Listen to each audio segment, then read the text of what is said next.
Salmos, nós vamos ler o 15. Livro de Salmos, nós vamos ler o 15. Acharam? Tem alguém perto de você sem a palavra? Mesmo não conhecendo a pessoa, divida com ela. Está escrito assim, ó. Senhor, o salmista está perguntando, né? O rei Davi. O rei Davi, minha gente, esse homem é o rei ungido de Deus, certo? O Messias teria que descender de Davi, porque o trono do Messias jamais terá fim. E o Davi, ele era muita coisa, não apenas rei, ele era profeta, ele era um homem inspirado. Ele ouvia a voz de Deus. A maior parte dos salmos que você encontrar aqui neste livro, né, pertencem a ele. Então, olha o que ele escreveu aqui, esse salmo de número 15, tão pequeno. Olha que coisa linda. Ele pergunta para o Senhor, é como uma oração. Ele pergunta assim: Senhor, quem habitará no teu tabernáculo? Quem morará no teu santo monte? Aquele que anda em sinceridade e pratica a justiça e fala verazmente, ou fala a verdade, segundo o seu coração. Aquele que não difama com a sua língua, nem faz mal ao seu próximo, nem aceita nenhuma afronta contra o seu próximo. Aquele a cujos olhos o réprobo é desprezado, mas honra os que temem ao Senhor. Aquele que, mesmo que jure com dano seu, não muda. Aquele que não empresta o seu dinheiro com usura, nem recebe subornos contra o inocente. Quem faz isto nunca será abalado. O rei Davi faz a pergunta: quem habitará no tabernáculo? E inspirado pelo próprio Espírito de Deus, ele vai respondendo essa pergunta e vai escrevendo. Então eu li o salmo inteiro, que é curtinho, você já pegou aí, mas aqui diz o versículo 1 e o 2, que é o que nós estamos focando. A pergunta: Senhor, quem habitará no teu tabernáculo? Quem morará no teu santo monte? Aquele que anda em sinceridade e pratica a justiça e fala verazmente e fala a verdade, segundo o seu coração. Amém? Então vamos agora, eu leio só a pergunta de Davi e você também vai perguntar para Deus. Você vai repetir em seguida, como se estivesse perguntando para Deus. Vamos lá. Senhor, quem habitará no teu tabernáculo? Quem morará no teu santo monte? Amém? Você crê que este livro é a palavra de Deus? Que este livro aberto é a boca de Deus falando conosco? Então desocupe as tuas mãos e vamos dar para esta palavra a melhor salva de palmas que já se ouviu em Belém. E enquanto você aplaude, abra a tua boca e diga: glória, glória ao teu nome, Senhor. Isso, vai aplaudindo e glorificando. Você que está assistindo pela TV, você que está ouvindo pela rádio, pela internet, pelo YouTube, pelo Facebook, junte-se a nós aqui em Belém. Glorifique a Deus conosco, aplauda o Senhor conosco. Isso, continua. Pai querido e Deus amado, abre o céu para receber todo este louvor e derrama agora a tua virtude, o teu poder sobre cada vida que te exalta. Meu Deus, este povo quer ouvir a tua palavra. Vem com teu espírito, tome a boca do pregador, tome os lábios do mensageiro. Envia a tua palavra com poder e autoridade. E que a tua palavra percorra Belém, e que a tua palavra percorra o Pará, percorra todo o Brasil, percorra toda a terra e produza o resultado para o qual está sendo mandada, em nome do Senhor Jesus. Diga amém, Jesus. Podeis se assentar. O que eu chamo a tua atenção aqui neste Salmo de número 15? A pergunta é: quem que vai morar no teu tabernáculo? Para você entender isso daí, é o seguinte: quando o povo de Israel saiu do Egito após 430 anos de escravidão, eles moraram no deserto, habitando em tendas. Então, cada família montava a sua barraca, a sua tenda, e eles peregrinavam pelo deserto. Quando chegou lá no Monte Sinai, Deus falou para Moisés: fala para o povo que eu quero que eles me façam um santuário. Aí Deus deu a planta para o Moisés, e Deus falou: Moisés, você fala para o povo fazer a oferta alçada e o povo construir esse tabernáculo. Aí Moisés chegou, falou isso para o povo, e o povo todo contribuiu com alegria e fizeram aquele tabernáculo. Um tabernáculo segundo a orientação de Deus. Então, no tempo que eles moraram no deserto, um deserto perigoso, cheio de serpentes e escorpiões, onde não tinha água, onde não tinha vegetação, onde não tinha alimentação, era assim: o tabernáculo do Senhor, que era uma tenda gigante, uma tenda portátil enorme, ficava no centro do arraial, no centro do acampamento. E todas as tendas menores dos israelitas ficavam em volta. Eram 600 mil homens, fora mulheres e crianças. Então era um acampamento gigante, mas o tabernáculo do Senhor ficava lá no meio. E nenhuma pessoa podia entrar naquele tabernáculo se estivesse em pecado. E a população, os membros, o povo de Israel, tinha limites para entrar no tabernáculo. Quando um pecador queria entrar, ele levava o seu cordeirinho puro, imaculado, confessava o seu pecado, colocava a mão sobre a vítima, sobre o animalzinho, e o sacerdote derramava o sangue daquele cordeirinho, e o pecador sabia que o pecado que ele cometeu provocou o derrame de sangue inocente. O animalzinho estava morrendo sem ter culpa nenhuma e morrendo no lugar dele, porque o certo era o pecador morrer. Deus, para não derramar o sangue do pecador, então instituiu o sacrifício, e era o sangue do animalzinho que era derramado. Aí o pecador podia, já purificado pelo sacrifício, pelo sangue do cordeirinho que foi morto no lugar dele, ele podia ficar ali no pátio do tabernáculo. Mas ele não tinha autorização para entrar no Santo dos Santos, e ele não podia ficar o tempo todo lá. Ele não podia ficar o tempo todo lá. Só os levitas e Arão e sua família, que naquela época começou o sacerdócio. Quando chegou a época de Davi, o tabernáculo de Moisés ainda existia. E todo mundo queria morar no tabernáculo, mas todo mundo sabia que entrar ali em pecado era a morte certa. Nem um sacerdote em pecado podia entrar ali. Aí Davi fez esta oração perguntando para o Senhor: quem poderá habitar no teu tabernáculo?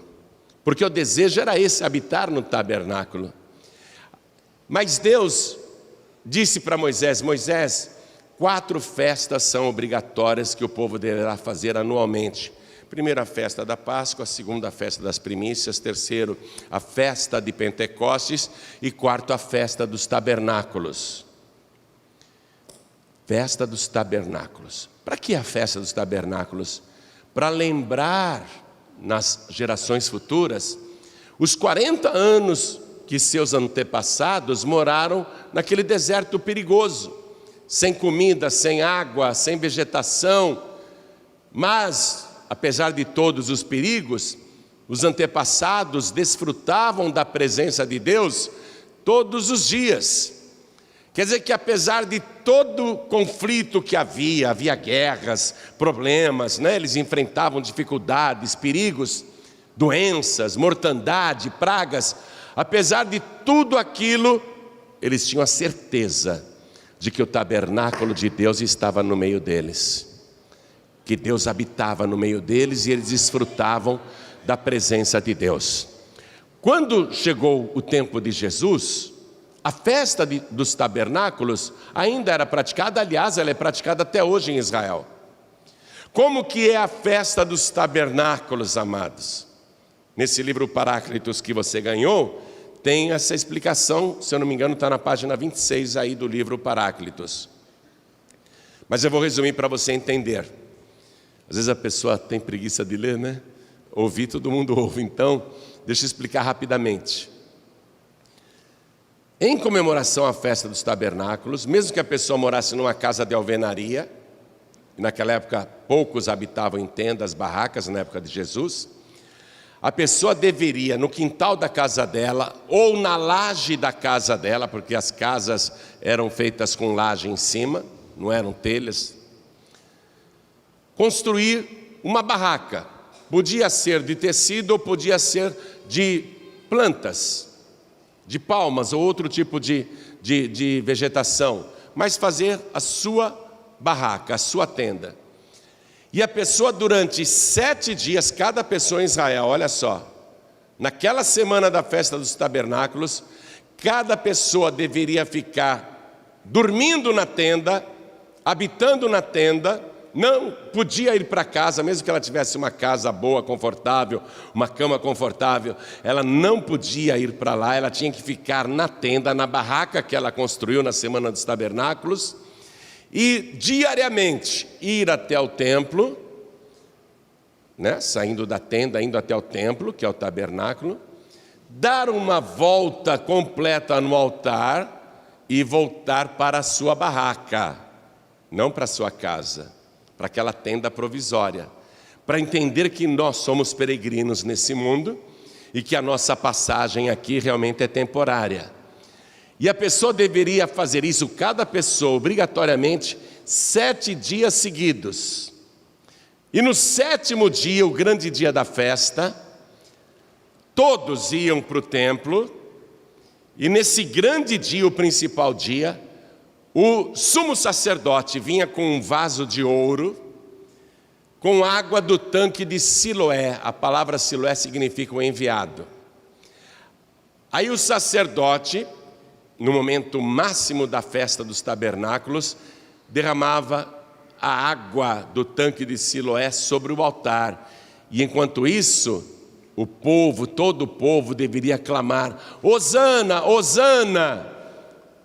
Que é uma palavra portuguesada, mas no hebraico significa: salva, nós te rogamos, salva, nós te rogamos. Então, enquanto o sacerdote derramava a água do tanque de Siloé, que significa o enviado, o povo ficava clamando: salva-nos, Senhor, salva-nos, nós te rogamos. Era o auge da festa dos tabernáculos, e nesse dia o povo tinha que dar 7 voltas completas no altar. Tinha, não tem? Que dar 7 voltas completas no altar, semelhantemente ao que os israelitas lá no passado fizeram para conquistar Jericó. Então a festa dos tabernáculos é uma festa de conquista, é uma festa de vitória. Foi justamente no grande dia da festa dos tabernáculos, no último e grande dia, que Jesus estava lá e ele participou da festa dos tabernáculos. Foi naquele dia, enquanto o sacerdote estava derramando a água do tanque de Siloé e o povo clamando por salvação, que Jesus abriu os seus braços e ele clamou bem alto, em grande voz. Ele chamou a atenção de todo mundo: se alguém tem sede, que venha a mim e beba. E a água sendo derramada lá no altar, a água do enviado. Se alguém tem sede, que venha a mim e beba. Quem crê em mim, como diz a Escritura, rios de água viva correrão de dentro do seu ventre. E o apóstolo João anotou o seguinte: e isto disse ele a respeito do Espírito que haveriam de receber os que nele crescem, porque o Espírito Santo ainda não havia sido dado, por Jesus Cristo não ter ainda sido glorificado. Então, naquele momento máximo da festa dos tabernáculos, o que ficou mostrado pelo próprio Senhor? Que o desejo de Davi, o desejo de todo mundo, era morar no tabernáculo, não é isso? Senhor, quem habitará no teu tabernáculo? Quem é puro, isso, fala a verdade, não é? Não é isso? Quem não engana ninguém, quem não difama, etc. O desejo de Davi e de todos os israelitas era ter dignidade para morar no tabernáculo. Só que Jesus está fazendo diferente ali. Ele está dizendo: não é você que vai morar no tabernáculo, sou eu que vou morar dentro de você. Rios de água viva fluirão de dentro do teu ventre. Primeira carta de Paulo aos Coríntios, capítulo 3, versículo 16, está escrito assim: ora, não sabeis que o vosso corpo é o templo do Espírito Santo e que o Espírito de Deus habita em vós? Então qual é a festa dos tabernáculos hoje? Não é você habitando no tabernáculo de Deus, é o Espírito Santo de Deus habitando dentro do teu tabernáculo. E eu vou te dizer, hoje o Espírito de Deus quer fazer uma morada poderosa dentro de você. Rios de água viva correrão de dentro do teu ventre. Nunca mais você terá sede.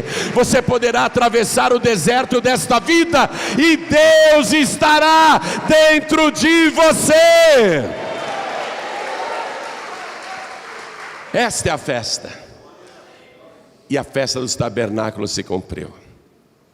Eu quero que você entre nessa festa, porque Jesus quer dar essa festa dentro de você. Lá no livro de Apocalipse, capítulo 3, versículo 20, tem um versículo que você conhece, onde Jesus diz assim: eis que estou à porta e bato. Se alguém ouvir a minha voz, você vê, está aberto para qualquer pessoa. Se alguém ouvir a minha voz e abrir a porta, eu entrarei em sua casa, e com ele cearei e ele comigo. Vamos ficar todos de pé agora, porque Jesus quer dar a festa dos tabernáculos dentro de você. Jesus falava assim para os discípulos: o Espírito da verdade, Paráclitos. Paráclitos é o nome grego do Espírito Santo, porque o Evangelho de João foi escrito originalmente em grego, viu? Não foi escrito em hebraico nem aramaico, foi escrito em grego. E toda vez que aparece o nome do Espírito Santo no Evangelho de João, no original, é Paráclitos. Na nossa tradução está escrito Consolador, Ajudador e até Advogado. Mas Consolador, o que ele faz? Só consola quando a gente está triste? O ajudador faz o quê? Só ajuda quando a gente precisa? O advogado o quê? Só defende quando a gente está com problemas? O Espírito Santo é muito mais do que isso. Ele é consolador, ele é ajudador, ele é advogado, mas ele é mais que isso. Ele é a terceira pessoa da Trindade. Paráclitos é o Deus Todo-Poderoso. E Jesus disse: o Espírito da verdade que o mundo não pode receber.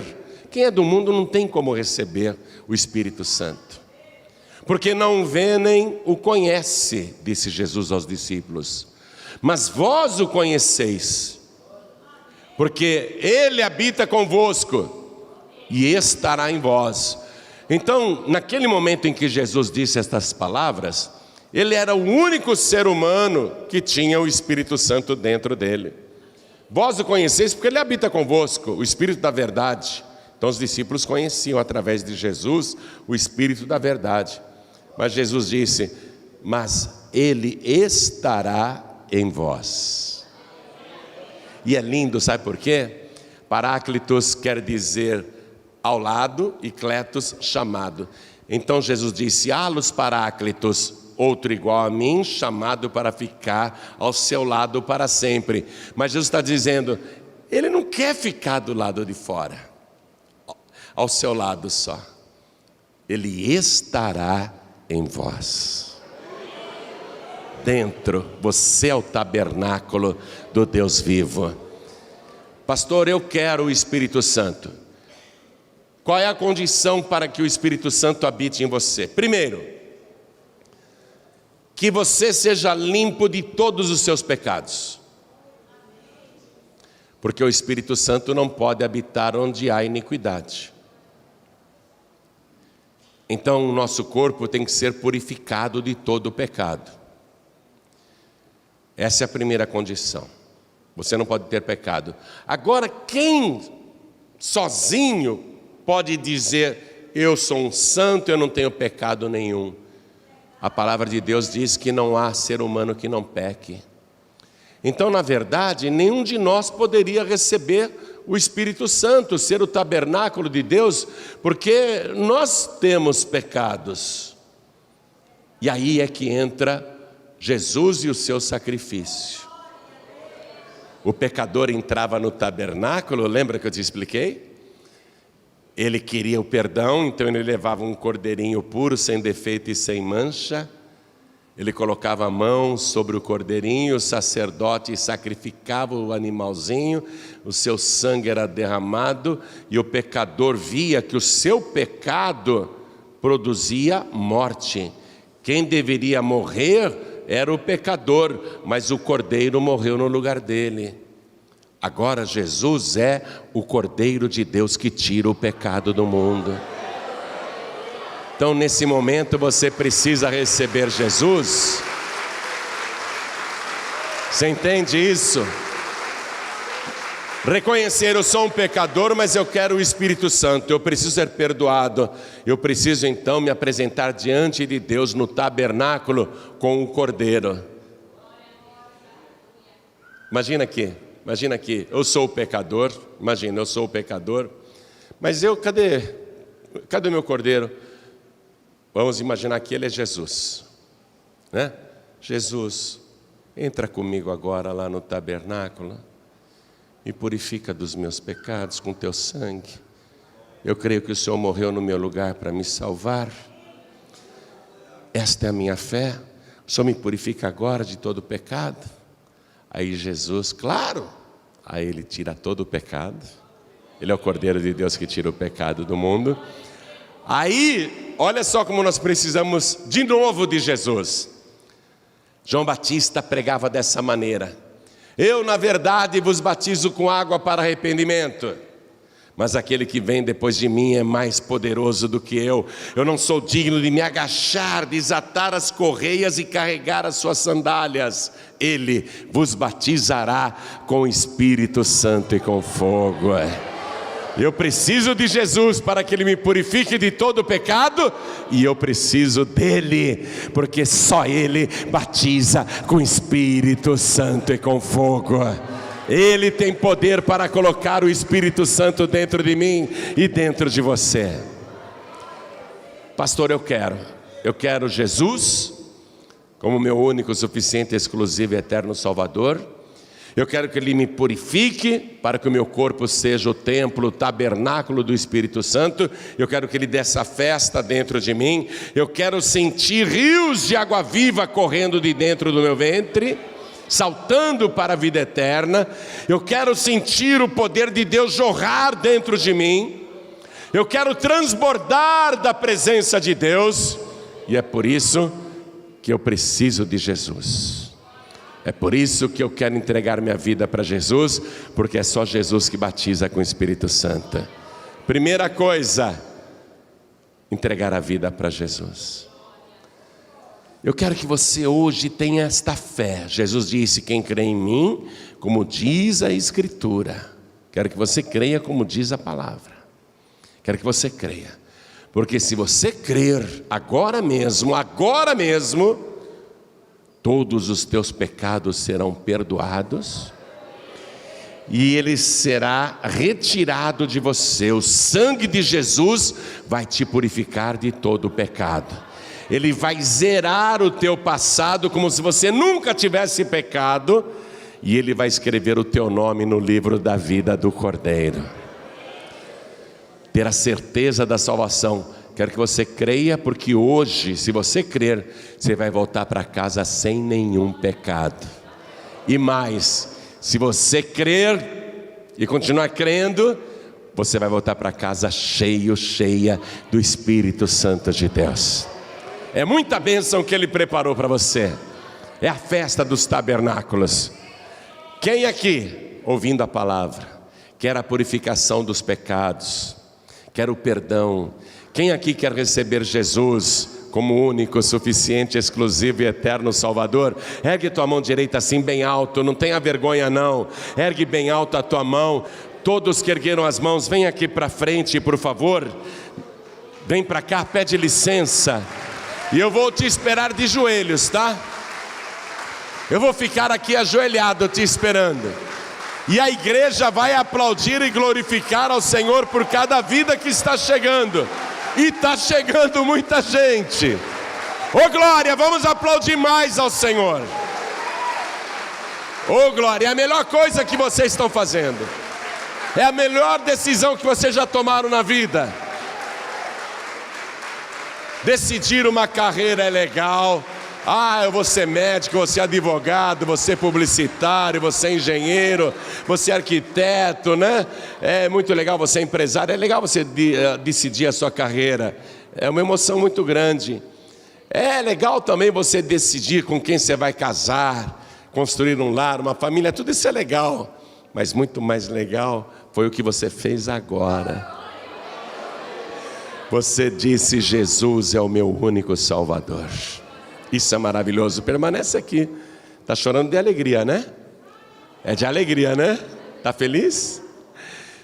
Eu quero chamar aqui na frente os filhos pródigos. Meu amado, minha amada, preste atenção. Você que está sem igreja nenhuma, ou você que não está frequentando uma igreja, só acompanha de longe. Quero falar com você. Jesus disse assim: o Filho do Homem virá num momento em que ninguém imagina.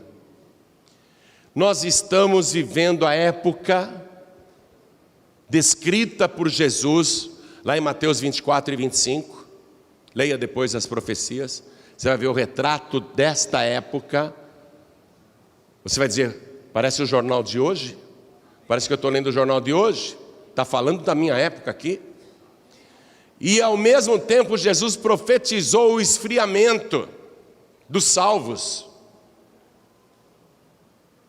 e que as pessoas iriam esfriar na fé.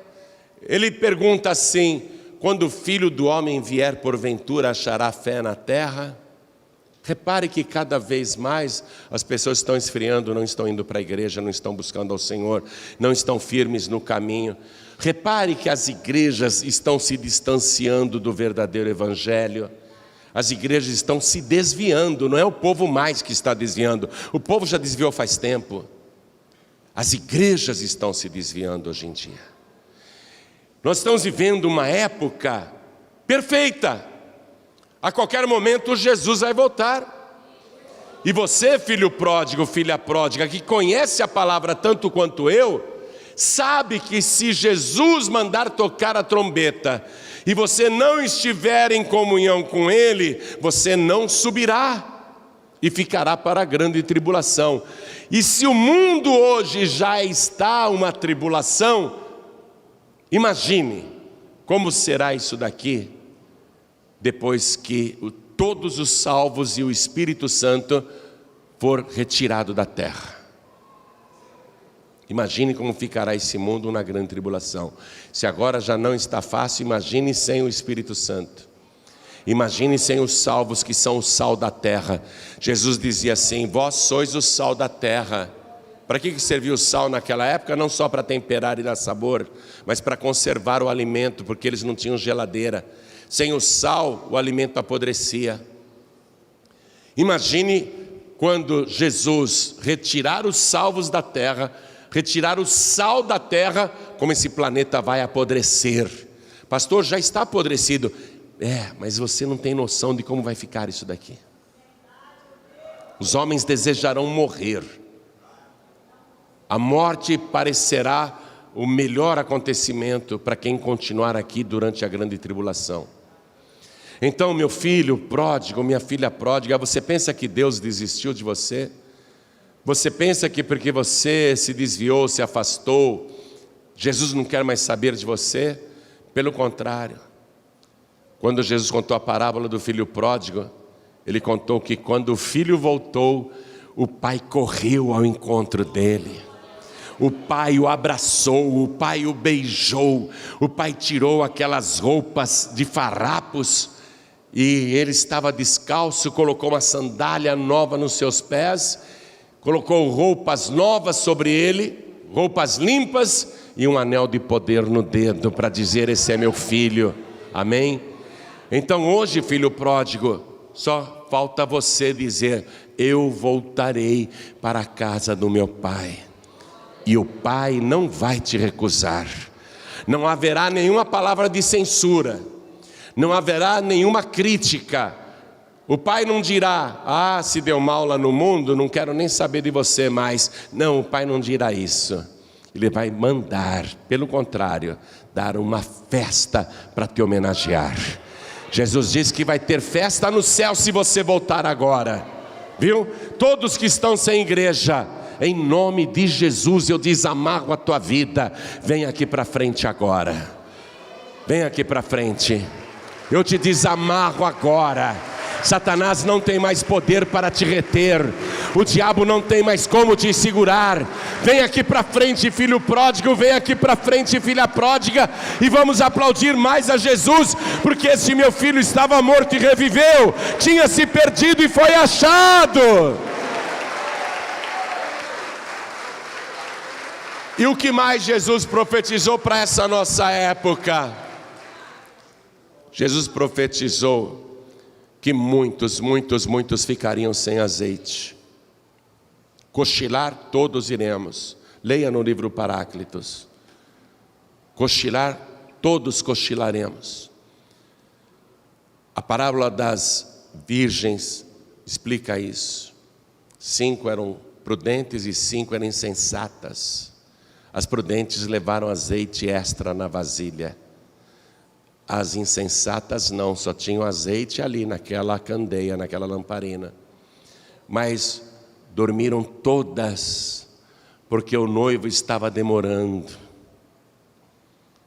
Veja, todas eram virgens, todas tinham azeite, todas dormiram, porque o noivo estava demorando. Parece que Jesus está demorando muito, né? Mas à meia-noite ouviu-se um grito, um aviso: o noivo vem! Aí elas acordaram e se arrumaram de última hora, mas as insensatas, quando olharam para as lâmpadas, elas estavam apagadas e se apagando, porque não tinham mais azeite para entrar com o noivo na câmara. Mas as prudentes levaram azeite extra numa vasilha. Leia o livro Paráclitos, você vai ver isso. E elas levaram azeite extra que daria para esperar o tempo necessário até a chegada do noivo. O azeite é o símbolo do Espírito Santo. Não basta todas serem virgens, não basta todas estarem esperando o noivo. O que todos nós precisamos é o Espírito Santo.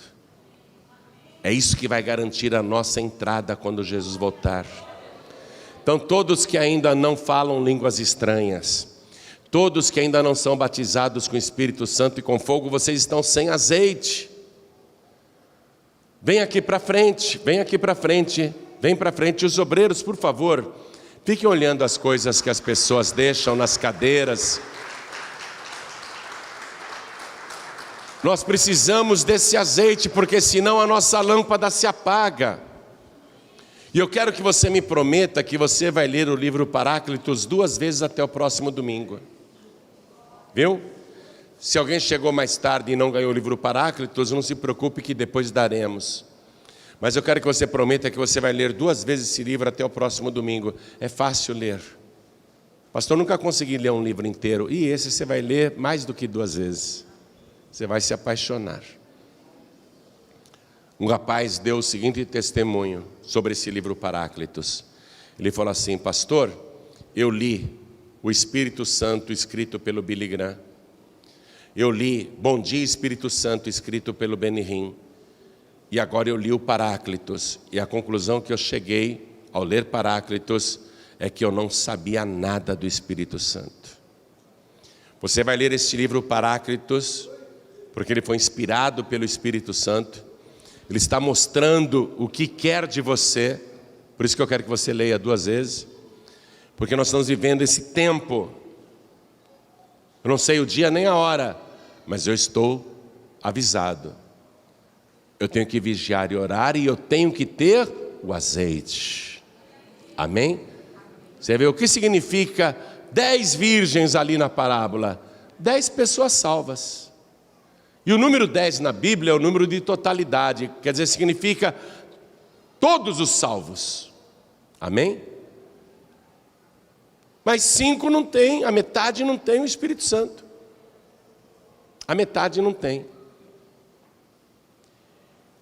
E não vai dar tempo de buscar o azeite quando o noivo chegar, porque além dele recolher os salvos, ele vai tirar o Espírito Santo também.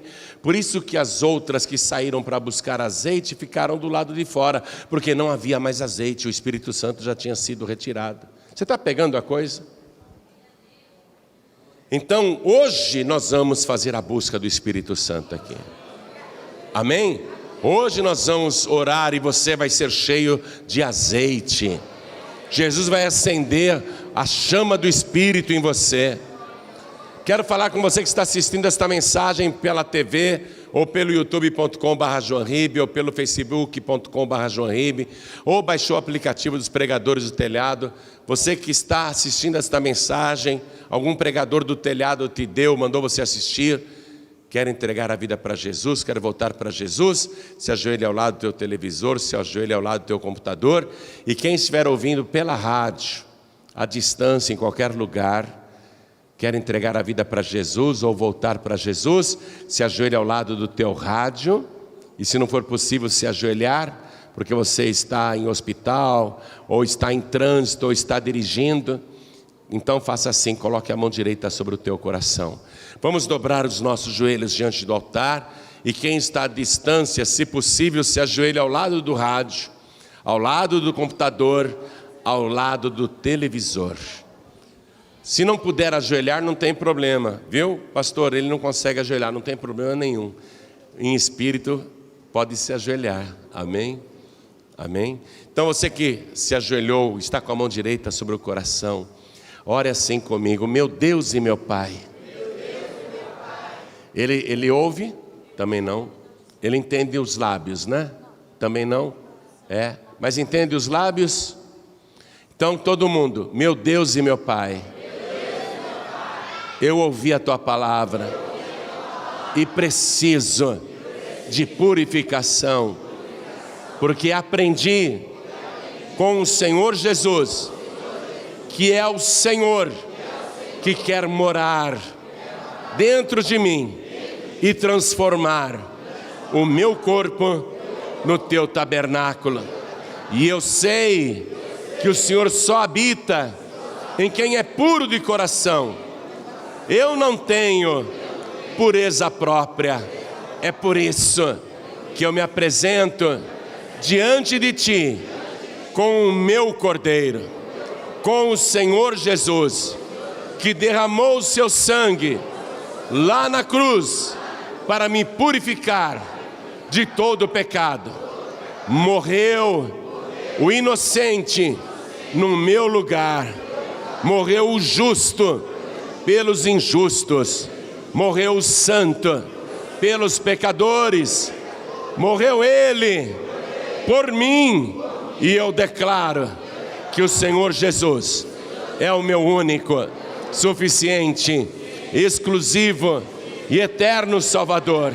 Me purifica, Senhor, de todo o pecado, e prepara o meu corpo para ser o Teu templo, o Teu tabernáculo, porque eu quero a Tua presença correndo, transbordando e jorrando dentro de mim. Eu quero ser uma pessoa transbordante da tua glória.